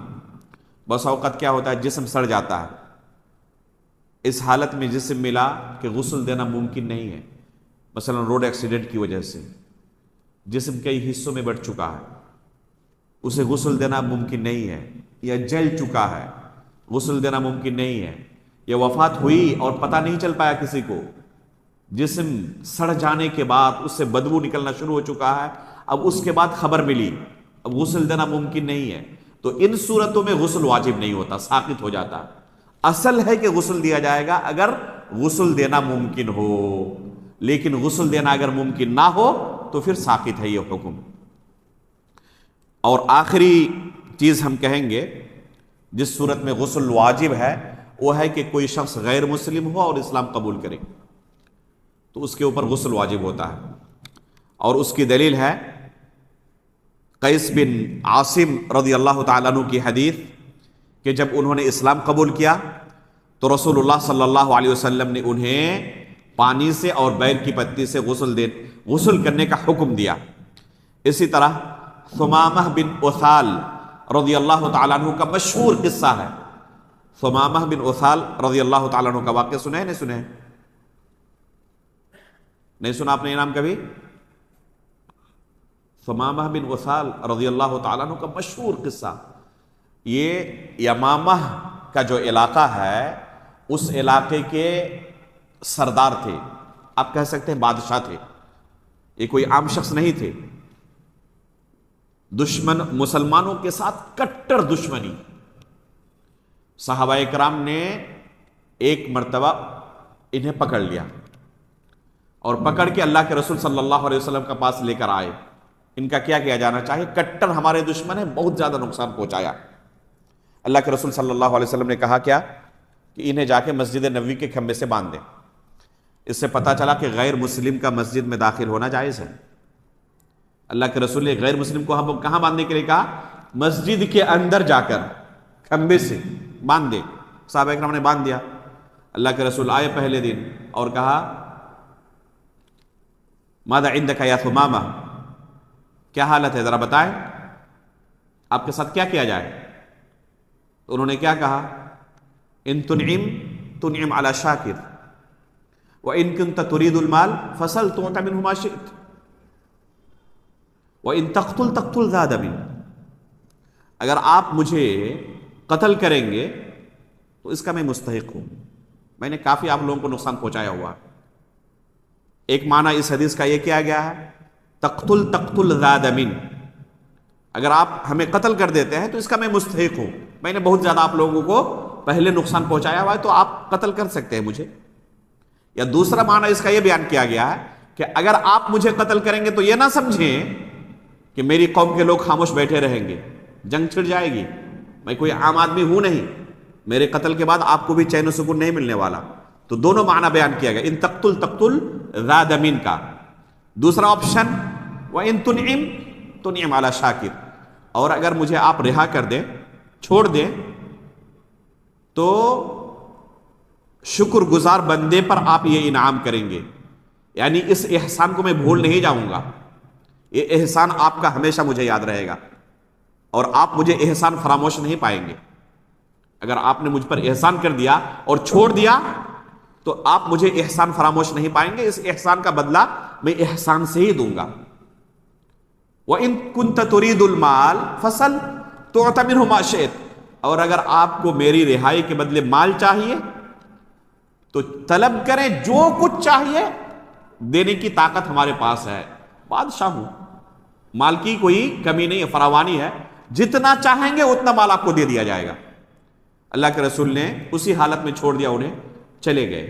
دوسرے دن آئے، کیا حکمت تھی دیکھیں، مسجد کے اندر موجود ہیں، 5 وقت کی نمازوں میں صحابہ اکرام کو اللہ کے رسول صلی اللہ علیہ وسلم کے پیچھے نماز پڑھتے ہوئے دیکھ رہے ہیں۔ اس اتحاد اور اتفاق کے مظہر کو دیکھے کوئی قرآن کی تلاوت بار بار سنے، اس کے دل پر اثر نہیں ہوگا؟ یہ قرآن کی تلاوت جو ہے نا، کوئی بھی غیر مسلم سنے، اس کے دل پر جو اثر ہوتا ہے وہ بیان سے باہر ہے۔ بے شمار غیر مسلموں نے کہا کہ سب سے زیادہ ہم متاثر ہوئے قرآن کی تلاوت سے۔ جو اسلام قبول کرتے ہیں وہ کہتے ہیں سب سے زیادہ ہم کس سے متاثر ہوتے ہیں؟ قرآن کی تلاوت سے۔ جبیر بن مطعم رضی اللہ تعالیٰ عنہ کا قصہ بھی، جب انہوں نے اللہ کے رسول صلی اللہ علیہ وسلم کو قرآن کی تلاوت کرتے ہوئے سنا، کہنے ذالک اول ما وقر الایمان فی قلبی، یہ پہلا مرحلہ تھا جب ایمان نے میرے دل پر دستک دی تھی۔ تو قرآن کی تلاوت کا عجیب اثر ہوتا ہے۔ یہ اللہ کے رسول صلی اللہ علیہ وسلم کے حکم سے مسجد نبوی کے کھمبے میں بندھے ہوئے رہے، قرآن کی تلاوت سنتے رہے، 3 وقت کی نمازوں میں، مغرب، عشاء اور فجر میں۔ دوسرے دن اللہ کے رسول نے اپنا سوال دہرایا، جواب کل جو دیا تھا وہی جواب دوسرے دن بھی ملا۔ اللہ کے رسول نے کہا ابھی اسی طرح رہنے دو۔ تیسرے دن پھر پوچھا، جواب تیسرے دن بھی وہی ملا۔ اللہ کے رسول نے صحابہ اکرام کو کہا بندھن ان کا کھول دیں، آزاد کر دیں۔ کیا کہ آپ آزاد ہیں، جا سکتے ہیں۔ گئے، اس کے بعد کیا ہوا؟ انہوں نے 2 طرح کی روایت ملتی ہے، ایک باغ میں گئے اور جا کر غسل کیا، اور غسل کرنے کے بعد اللہ کے رسول صلی اللہ علیہ وسلم کے پاس آیا اور اپنے اسلام کا یہ اعلان کیا، اشہد ان لا الہ الا اللہ واشہد ان محمدا عبدہ ورسولہ۔ اور ایک روایت میں ہے کہ اللہ کے رسول نے خود انہیں حکم دیا، جب وہ آیا اور کہا کہ اللہ کے رسول میں اسلام قبول کرنا چاہتا ہوں، تو اللہ کے رسول نے پہلے کہا کہ جا کے آپ غسل کریں، اور غسل کرنے کے بعد تشریف لائیں۔ غسل کرنے کے بعد تشریف لائیں، پھر جب وہ غسل کر کے تشریف لائے تو اللہ کے رسول صلی اللہ علیہ وسلم نے انہیں کلمہ پڑھوایا۔ المہم، چاہے خود سے انہوں نے غسل کیا ہو یا اللہ کے رسول صلی اللہ علیہ وسلم نے حکم دیا، انہوں نے غسل کیا اور اس کے بعد کلمہ پڑھا۔ تو یہ حدیث دلیل ہے کیا؟ کس بات کی؟ کہ اگر کوئی غیر مسلم اسلام قبول کرے تو اسے غسل کرنا چاہیے۔ اسی طرح ابو ہریرہ رضی اللہ تعالیٰ عنہ کی والدہ کا قصہ ہے۔ ابو ہریرہ رضی اللہ تعالیٰ عنہ کی والدہ اللہ کے رسول صلی اللہ علیہ وسلم کو بہت برا بھلا کہتی تھی، اور ابو ہریرہ رضی اللہ تعالیٰ عنہ کا دل پھٹ جاتا تھا۔ ادھر والدہ اور ادھر اللہ کے رسول ہے، انتہائی کشمکش کی حالت میں رہتے اللہ کے رسول صلی اللہ علیہ وسلم سے ایک دن انہوں نے جا کر درخواست کی کہ اللہ کے رسول میری والدہ کے لیے دعا کر دیں، آپ کو ہمیشہ برا بھلا کہتی رہتی ہے، اللہ تعالیٰ میری والدہ کو ہدایت دے دے۔ اللہ کے رسول صلی اللہ علیہ وسلم نے ابو ہریرہ رضی اللہ تعالی عنہ کی والدہ کے لیے دعا کی، اللہم اہد لأم ابی ہریرہ، اے اللہ ابو ہریرہ کی والدہ کو تو ہدایت دے۔ وہاں سے نکلے، اپنے گھر گئے، دیکھتے ہیں کہ دروازہ بس ڈھکا ہوا ہے، پوری طرح سے بند نہیں ہے، تھوڑا سا حصہ کھلا ہوا ہے، بند ہے لیکن پوری طرح سے بند نہیں ہے، اور اندر سے پانی کے گرنے کی آواز آ رہی ہے جیسے کوئی غسل کر رہا ہو۔ اندر سے آواز آئی، جب احساس ہوا کہ ابو ہریرہ گھر کے اندر آنے والے ہیں، اندر سے آواز آئی ان کی والدہ کی کہ ابو ہریرہ باہر ہی رہنا، ابھی اندر داخل مت ہونا۔ ابو ہریرہ رضی اللہ عنہ باہر انتظار کرتے رہے، غسل سے فارغ ہوئی، کپڑا پہنی اور کہا کہ اندر آؤ۔ اندر آئے اور انہوں نے کہا اشہد ان لا الہ الا اللہ واشہد ان محمدا عبدہ ورسولہ۔ ابو ہریرہ فوراً بھاگے اللہ کے رسول کے پاس، کہا کہ اللہ کے رسول، اللہ رب العالمین نے آپ کی دعا قبول کر لی ہے۔ اور خوشی کے مارے ابو ہریرہ ہزاروں قطار رو رہے ہیں، یہ خوشی کے آنسو تھے۔ اس کے بعد کہا اللہ کے رسول آپ میرے لیے اور میری والدہ کے لیے کوئی دعا کر دیں۔ تو اللہ کے رسول صلی اللہ علیہ وسلم نے کیا دعا کی کہ اللہ مؤمنوں کے نزدیک ابو ہریرہ اور ان کی والدہ کو محبوب بنا دے، تمام مؤمنوں کے نزدیک ابو ہریرہ کو اور ان کی والدہ کو محبوب بنا دے۔ فرماتے ہیں ابو ہریرہ رضی اللہ تعالیٰ عنہ کہ کوئی بھی مؤمن ہوگا میرا نام سنے گا تو ضرور اس کے دل میں میرے تعلق سے اور میری والدہ کے تعلق سے محبت ضرور ہوگی۔ تو حقیقت میں ابو ہریرہ اور ان کی والدہ سے محبت ہونا ہمارے لیے سعادت کی بات ہے۔ حافظ ابن کثیر رحمہ اللہ لکھتے ہیں کہ دنیا کا قیامت تک جو بھی مومن ہوگا ابو ہریرہ اور ان کی والدہ کے بارے میں سنے گا تو ضرور اس کے دل میں محبت جاگے گی، کیونکہ اللہ کے رسول نے دعا کی ہے یہ۔ لیکن آپ دیکھیں پوری تاریخ اٹھا کر پائیں گے ہر زمانے میں کچھ بدبخت ایسے رہے ہیں جنہوں نے اس صحابی رسول کو برا بھلا کہا۔ ابو ہریرہ رضی اللہ تعالیٰ عنہ کو برا بھلا کہنا یہ اس زمانے سے لے کر آج تک چلا آ رہا ہے۔ امام ابن خزیمہ رحمہ اللہ نے، جن کی وفات 311 ہجری میں ہوئی ہے، 311 ہجری میں، ابن خزیمہ رحمہ اللہ کس زمانے کے محدث ہیں؟ امام نسائی، ابو داؤد، ترمذی، امام بخاری کا بھی زمانہ کہہ سکتے ہیں آپ، حالانکہ امام بخاری کی وفات 256 میں ہوئی ہے۔ تو اس زمانے میں امام ابن خزیمہ لکھتے ہیں کہ ابو ہریرہ سے دشمنی جانتے ہیں کن کی ہوگی؟ جتنے گمراہ فرقے تھے اس زمانے کے، تمام گمراہ فرقوں کا نام لیا اور کہا کہ ان تمام لوگوں کو ابو ہریرہ سے دشمنی ہوگی اور پریشانی ہوگی۔ کس وجہ سے؟ ان کی شخصیت کی وجہ سے نہیں، ان کی احادیث کی وجہ سے۔ ابو ہریرہ رضی اللہ تعالیٰ عنہ کی روایت کردہ حدیثیں ان تمام گمراہ فرقوں کے لیے ننگی تلوار ہیں، اس لیے ابو ہریرہ کے پیچھے پڑے رہتے ہیں کسی طرح ان کو مطعون کیا جائے تاکہ ان کی روایت کردہ حدیثوں سے چھٹی مل جائے۔ اس زمانے سے لے کر آج تک چلا آ رہا ہے۔ کچھ لوگ امت کے اندر ایسے آتے ہیں بدبخت قسم کے جو ابو ہریرہ رضی اللہ تعالیٰ عنہ کے پیچھے پڑے رہتے ہیں، اور سب سے آخر میں اگر کہا جائے جس نے بہت زیادہ بدبختی دکھائی وہ ہے سلمان ندوی۔ آپ لوگ جانتے ہی ہوں گے، سوشل میڈیا کے واسطے سے یہ چیزیں پہنچتی رہتی ہیں، یوٹیوب پر ان کے ویڈیوز موجود ہیں۔ کوئی سلیم القلب ان گالیوں کو اپنی زبان پر لا بھی نہیں سکتا جو اس بدبخت نے ابو ہریرہ رضی اللہ تعالیٰ عنہ کو گالیاں دی ہیں۔ ایسی گندی گندی گالیاں کہ کوئی زبان پر بھی شاید لانا گوارا نہ کرے۔ تو ابو ہریرہ رضی اللہ تعالیٰ عنہ کے اللہ کے رسول نے پہلے ہی دعا کی تھی، جو بھی مؤمن ہوگا سنے گا تو صرف محبت ہوگی دل میں، نفرت نہیں ہوگی۔ لیکن کچھ لوگ ہمیشہ پائے جاتے ہیں جن کے دل کو اللہ رب العالمین نے اسی طرح بنایا ہے۔ اللہ رب العالمین ہمارے دل کو ان صحابہ اکرام کے تعلق سے ہمیشہ محبت سے بھرا ہوا رکھے۔ تو یہ آخری چیز ہم نے کہا جس سے غسل واجب ہو جاتا ہے۔ ایک اور چیز ہے مختلف فی ہے، وہ ہے جمعہ کے دن غسل کرنا کیا ہے، واجب ہے یا مستحب ہے؟ اس بارے میں شدید اختلاف ہے علماء کے مابین۔ بعض علماء کہتے ہیں کہ واجب ہے اور بعض علماء کہتے ہیں مستحب ہے۔ احتیاط یہ ہے کہ آپ جمعہ کے دن غسل کرنا نہ چھوڑیں، حتی الامکان کوشش کریں کہ جمعہ کے دن ضرور غسل کریں، لیکن کبھی نہ کر سکیں کوئی حرج نہیں۔ مثلا آپ سفر میں ہیں یا سوئے ہوئے تھے، اچانک آپ کی نیند کھلی اور جمعہ کا وقت ہو چکا ہے، اب غسل کرنے جاتے ہیں تو جمعہ فوت ہونے کا ڈر ہے، کیا کریں گے؟ جمعہ چھوڑ دیں، بعد میں ظہر پڑھ لیں گے، پہلے غسل کریں؟ نہیں، اب جمعہ کے لیے آ جائیں، غسل چھوڑ دیں۔ عثمان غنی رضی اللہ تعالیٰ عنہ کے زمانے میں خود ہو چکا ہے یہ، بلکہ خود عثمان غنی رضی اللہ تعالیٰ عنہ سے یہ ہو چکا ہے۔ جب عمر فاروق رضی اللہ تعالیٰ عنہ کی خلافت کا دور تھا، وہ آئے مسجد میں تاخیر سے، تو عمر فاروق رضی اللہ تعالیٰ عنہ خطبے کے دوران ہی انہیں کہا کہ یہ کون سا وقت ہے آنے کا؟ خطبہ روک کر انہوں نے عثمان غنی رضی اللہ تعالیٰ عنہ کا محاسبہ کیا۔ تو ایک خطیب کو حق پہنچتا ہے، کسی کو کوئی غلط چیز کرتے ہوئے دیکھے تو اس کا محاسبہ کر سکتا ہے۔ فوراً پوچھا عثمان غنی سے، یہ کون سا وقت ہے آنے کا؟ اس وقت آپ اتنی تاخیر سے آ رہے ہیں جمعہ کے لیے؟ تو انہوں نے کیا کہا؟ انی شغلت فلم انقلب الی اہلی حتی سمعت التأذین، کام میں بڑا بزی ہو گیا تھا، مشغول ہو گیا تھا، اذان سن کر ہی واپس آیا ہوں اور آنے میں تاخیر ہو گئی، اور صرف وضو کر کے بھاگ آیا ہوں، غسل بھی نہیں کیا۔ تو عمر فاروق رضی اللہ تعالیٰ نے کیا کہا؟ وقد علمت ان رسول اللہ صلی اللہ علیہ وسلم کان یأمر بالغسل، صرف وضو کر کے آ گئے، آپ کو پتا ہے کہ اللہ کے رسول غسل بھی کرنے کا حکم دیتے تھے۔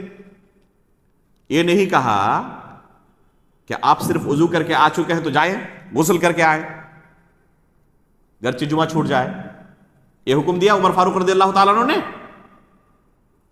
تو اس سے بعض علماء نے کیا دلیل لی ہے کہ اگر کبھی کوئی شخص غسل نہ کر سکے تو انشاءاللہ کوئی حرج نہیں ہے. البتہ ہمیشہ کوشش ہونی چاہیے کہ جمعہ کے دن غسل ضرور کریں گے. گرچہ ہفتے میں آپ ایک ہی دن غسل کرتے ہو لیکن جمعہ کے دن ضرور کریں. بعض لوگ ہوتے ہیں غسل سے بڑی الرجی ہے تو کم از کم ہفتے میں ایک دن غسل ضرور کریں جمعہ کے دن. حالانکہ ہونا چاہیے کہ انسان کیا کرے, روزانہ غسل کرے. غسل سے پرہیز نہیں کرنا چاہیے, لیکن اگر کوئی نہیں کرتا پھر بھی کم از کم جمعہ کے دن ضرور کرے اگر اس کے پاس سہولت ہے تو. کیونکہ یہ مسئلہ حقیقت میں ابھی تک مطمئن نہیں ہوں دونوں میں سے کسی قول کے بارے میں. جو علماء کہتے ہیں کہ واجب ہے, کبھی لگتا ہے کہ ان کا قول زیادہ قوی ہے دلیل کے اعتبار سے. جو کہتے ہیں کہ مستحب ہے, کبھی لگتا ہے ان کا قول زیادہ قوی ہے. احتیاط کے طور پر ایسے مسائل میں انسان کو اپنی آخرت کے بارے میں وہ قدم اٹھانا چاہیے جس میں اللہ رب العالمین کے پاس اس کی گرفت نہ ہو. اور اس صورت میں کون سا عمل ہمارے لیے زیادہ بہتر ہے آخرت کے اعتبار سے؟ غسل کر لیں, چاہے واجب ہو چاہے مستحب ہو. مستحب کا مطلب بھی کیا ہے کہ ایک نیکی کا عمل ہے نا, تو کیوں چھوڑنا ہے اسے؟ اگر واجب ہوا اور ہم نے چھوڑ دیا تو اللہ تعالیٰ کے پاس گرفت ہو سکتی ہے. اس لیے غسل نہیں چھوڑنا چاہیے, غسل ضرور کرنا چاہیے جہاں تک ممکن ہو سکے. تو یہ ہے غسل کے واجب ہونے کی صورتیں. 5 صورتیں ہم نے کہا کہ بالکل واجب ہیں. 6ٹھی صورت میں اختلاف ہے, اس میں بھی احتیاط کا تقاضا یہ ہے کہ ایک انسان کیا کرے, غسل کر لے. اب ایک مسئلہ, اگر جمعہ کے دن کوئی شخص جنبی ہو جائے, بیوی کے ساتھ ہم بستری کی یا احتلام ہو گیا, اب اسے غسل جنابت بھی کرنی ہے اور جمعہ کا غسل بھی ہے. صرف ایک غسل کر لے, دونوں کی نیت کر لے کافی ہے, یا دونوں کے لیے الگ الگ نیت سے ڈبل غسل کی ضرورت ہے؟ اس مسئلے میں اختلاف پایا جاتا ہے, متفق علیہ مسئلہ نہیں ہے.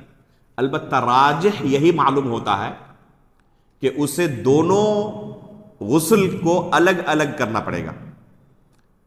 پہلے جنابت کا غسل کرے جنابت کی نیت سے, فارغ ہو جانے کے بعد الگ نیت سے پھر نیا غسل جمعہ کے لیے کرے. کیوں ہم نے اس کو راجح قرار دیا؟ ابو قتادہ رضی اللہ تعالیٰ عنہ کی حدیث کی وجہ سے. مستدرک حاکم کے اندر یہ حدیث موجود ہے. ابو قتادہ رضی اللہ تعالیٰ عنہ اپنے بچے, اپنے لڑکے کے گھر گئے. اس حدیث میں بھی ہمارے لیے درس ہے کہ دین کے مسائل بیان کرنے سے ہمیں پرہیز نہیں کرنا چاہیے. گرچہ اپنے رشتہ دار کے دوران ہی کیوں نہ ہو, اپنی والدہ سے بیان کرنا ہو, اپنے والد سے بیان کرنا ہو, اپنی بہن سے بیان کرنا ہو, اپنی بیٹی سے بیان کرنا ہو, حرج نہیں ہے. دین کے مسائل بیان کرنا چاہیے. اور اللہ کے فضل و کرم سے میں نے اپنے گھر میں ایسا ماحول بنایا ہے کہ شرعی مسائل کے تعلق سے میری بہنیں بھی, والدہ بھی, میرے بھائی بھی ایک دم بلا جھجک پوچھتے ہیں کہ ہمارے ساتھ یہ مسئلہ ہے, اس کا شرعی حل کیا ہے. تو دین کے مسئلے میں کوئی جھجک نہیں ہونی چاہیے. لوگ دوسری چیزوں میں کیا کرتے ہیں, گناہ کے کاموں میں کوئی جھجک محسوس نہیں کرتے, حرام کام میں جھجک محسوس نہیں کرتے, اور شرعی مسائل کو بیان کرنے میں, سوال کرنے میں بڑے جھجک محسوس کرتے ہیں, شرم و حیا محسوس کرتے ہیں. یہ الٹا ہے. ابو قتادہ رضی اللہ تعالیٰ عنہ آئے اپنے بیٹے کے گھر اور دیکھا کہ وہ غسل کر رہے ہیں جمعہ کے دن. باہر سے ہی آواز دی, بیٹے یہ کون سا غسل ہے, جنابت والا یا جمعہ والا؟ بیٹے نے نہیں کہا کہ ابو کیا بات ہے, یہ آپ والد محترم ہو کر اس طرح کا سوال مجھ سے کر رہے ہیں, اس شرم و حیا کی بات نہیں ہے. نہیں کہا. بیٹے کی طرف سے جواب آیا کہ ابو جنابت والا غسل کر رہا ہوں. تو ابو قتادہ رضی اللہ تعالیٰ نے اپنے بیٹے کو کیا کہا کہ ایک غسل الگ سے جمعہ کے لیے پھر کرنا. تو یہ ایک صحابی کی فقہ ہے یہ. اور کسی مسئلے میں اختلاف ہو اور صحابی کا قول ہمیں مل جائے تو صحابی کے قول کے اوپر کسی دوسرے کے قول کو مقدم کرنا مناسب معلوم نہیں ہوتا. اور کسی بھی دوسرے صحابی کی طرف سے ابو قتادہ رضی اللہ تعالیٰ عنہ کی کوئی مخالفت ابھی تک ہمیں نہیں ملی ہے. شیخ البانی رحمہ اللہ نے بھی اسی کو راجح قرار دیا, اسی حدیث کو دلیل کے طور پر پیش کر کے کہ اگر جمعہ کے دن کسی کو غسل کی ضرورت پڑے جنابت کی, تو جنابت کے غسل کے بعد الگ سے جمعہ کے لیے نئی نیت سے ایک اور غسل کر لے. اسی حمام میں رہے, الگ سے اس کو نکلنا نہیں ہے. غسل سے فارغ ہو گیا جنابت کے غسل سے, اب پھر نئی نیت سے کیا کرے, پھر دوبارہ پانی بہا لے, کافی ہے. تو ڈبل غسل ہو گیا. آپ کا کیا سوال تھا؟ غسل جنابت کا وہ تفصیل ہے، اگلا درس اسی کے بارے میں ہمارا ہے. اگلے درس میں انشاءاللہ ہم غسل جنابت کا طریقہ آپ کے سامنے بیان کریں گے. عورتوں کے لیے بھی مردوں کے لیے بھی اگر کچھ فرق ہے تو انشاءاللہ اگلے درس میں اس کو واضح کیا جائے گا. تو اگلے درس میں انشاءاللہ ہمارا غسل جنابت کے بارے میں ہے، اسی طرح وضو کے بارے میں ہے، اور وقت ملا تو انشاءاللہ تیمم میں ہم داخل ہوں گے، لیکن شاید کہ تیمم کا تذکرہ اس کے بعد والے درس میں آئے گا. لیکن اگلے درس میں غسل جنابت کا طریقہ آپ کو انشاءاللہ سکھایا جائے گا. اللہ رب اگر مزید لگی ہوئی ہے انسان کو پتہ نہیں، جی اس نے وضو کر دیا پھر اس کو بعد میں پتہ چلا کہ مزید لگی، پھر اسے یہ کرنا پڑے گا. اس کو دھو کے پھر سے وضو کرنا. جی اگر انسان کے کپڑے پر پیشاب کا قطرہ لگا ہو، جی یعنی وضو کرنے کے بعد اس کو لگا ہے، پھر اس کو یعنی جب وضو کیا تھا پاک تھا وہ، ہاں تو اس کے بعد اور یہ پیشاب کا قطرہ کسی دوسرے سے لگے، جیسے کوئی بچہ پیشاب کر دیا، میرا یا اگر اچھا اسی سے پیشاب خارج ہو گیا، پیشاب کا قطرہ نکل گیا ہے، جی تو پھر اس کے بعد کیا کریں، یعنی اس جگہ کو کیسے پاک کریں؟ اس کو دھلنا ہے. جہاں پر پیشاب لگا ہوا ہے اس کو دھلنا ضروری ہے. دھلنا کیسے، مطلب کپڑے کو دھلے گا وہ پانی سے. اگر اس کو بیماری نہیں ہے، دو صورت ہو سکتی ہے. کچھ لوگوں کو پیشاب کے قطرے ٹپکنے کی بیماری ہوتی ہے ایک عمر ہو جانے کے بعد، جیسے جو لوگ عمر دراز ہے، بزرگ حضرات ہیں، تو کیا ہوتی ہے پیشاب کے ٹپکنے کی بیماری میں مبتلا ہو جاتے ہیں. ایسے لوگوں کے لیے معاف ہے، ایسے لوگوں کے لیے معاف ہے. جو وضو کیا ہے انہوں نے بس نماز سے پہلے وضو کرے ایسے لوگ، اور پھر نماز پڑھیں، اس کے بعد پیشاب کے قطرے ٹپکتے رہیں، پھر بھی اس کی نماز درست ہے، اس کا وضو بھی درست ہے. لیکن کسی کے ساتھ بیماری نہ ہو، وضو کیا اور وضو کرنے کے بعد پیشاب کا قطرہ نکل گیا، ٹھیک ہے، تو اس صورت میں اسے دھلنا ضروری ہے کپڑے کو، اور جہاں پر بھی پیشاب لگا ہوا ہے پانی سے دھلنا ضروری ہے. دھلنا مطلب اگر جیسے ایسے کپڑے پر لگ گیا، یہ کپڑا ہے اس پر لگ گیا، جی جی کتنا پانی اس کے اوپر ڈالوں؟ بس اس سے پانی بہہ جائے، کافی ہے اتنا. اچھا یعنی اس کے اوپر میں پانی ڈال کر اس کو نچوڑ لوں، ہاں کافی ہے اتنا. ہے نا، مطلب مجھے پورا کپڑا دھونے کی نہیں پورا کپڑا دھونے کی ضرورت نہیں ہے. جہاں پر بس پیشاب لگا ہوا بس وہاں پر، جہاں پر پیشاب لگا ہے بس وہاں پر، چاہے جسم میں ہو چاہے کپڑے میں ہو، جہاں پیشاب لگا ہے وہاں پر. چونکہ پیشاب نکلا ہے نا، تو پیشاب نکلنا کیا ہے، نواقض وضو میں سے ہے. بیان کریں گے کن کن چیزوں سے وضو ٹوٹ جاتا ہے. تو نواقض وضو میں سے پیشاب نکلنا ہے، تو اسے وضو بھی کرنا پڑے گا دوبارہ اب. لیکن اگر پیشاب اس کا اپنا نہیں تھا، وضو کر کے آیا، بچے کو گود میں لیا اور بچے نے پیشاب کر دیا، تو اسے صرف کیا کرنا پڑے گا، اگر چھوٹا بچہ ہے تو، یا بچی مان لیں، ٹھیک ہے، بچی نے پیشاب کر دیا، گود میں لیا، بچی نے پیشاب کر دیا، اب اسے وضو دہرانے کی ضرورت نہیں ہے. جہاں پیشاب لگا ہے بس اس کو دھلنا کافی ہے، وضو دہرانے کی ضرورت نہیں، وضو اس کا صحیح سالم ہے. بعض دفعہ ایک مطلب کبھی ایسا ہوا کہ کتے کو جب کچھ کوئی کھانے کے لیے دے رہا تھا، جیسا وہ سائڈ سے گزرا چاٹ لیا اس کو ہاتھ کو، یا کھانے کے لیے دے تو ہاتھ چاٹ لیا اس کو پھر کیا کرنا ہے؟ اس کو دھلنا پڑے گا. وہی 7 بار نہیں، برتن کے لیے 7 مرتبہ آیا ہے، برتن کے لیے 7 مرتبہ آیا ہے. اللہ عالم. اس کے بارے میں احتیاط کا تو تقاضا یہی ہے، جراثیم بھی لگ سکتے ہیں تو اسے دھل لے، لیکن اللہ عالم دیکھنا پڑے گا کہ علماء کے فتاوے دوسری چیزوں کے بارے میں کیا ہے، ابھی نہیں کہہ سکتا. اگر دوسری چیز کو لگ جائے، کتا کپڑے کو یا جسم کو چاٹ لے، تو کیا اس کے لیے بھی 7 مرتبہ ہے؟ علماء کے فتاوے دیکھنے کے بعد ہی کچھ کہہ سکتے ہیں. اللہ عالم بالصواب. سبحانک اللہم و بحمدک، اشہد ان لا الہ الا انت، استغفرک و اتوب الیک.